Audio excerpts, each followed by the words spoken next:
Amoy pa lang. Sarap na sarap na. Ang bango talaga, guys.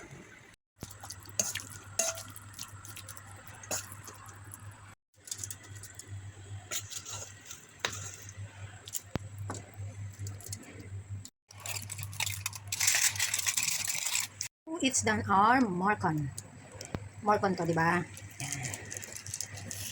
Ito po ang ating ulam sa spaghetti. Let's steam for at least 30 to 45 minutes and just check later. Okay? Almost 45 minutes.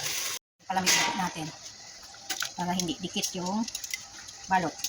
Dapat sa dahon ng banana pero wala tayong available. So, just like this. Kasi gawin natin. Amoy pa lang. Sarap na sarap na. Ang bango talaga, guys.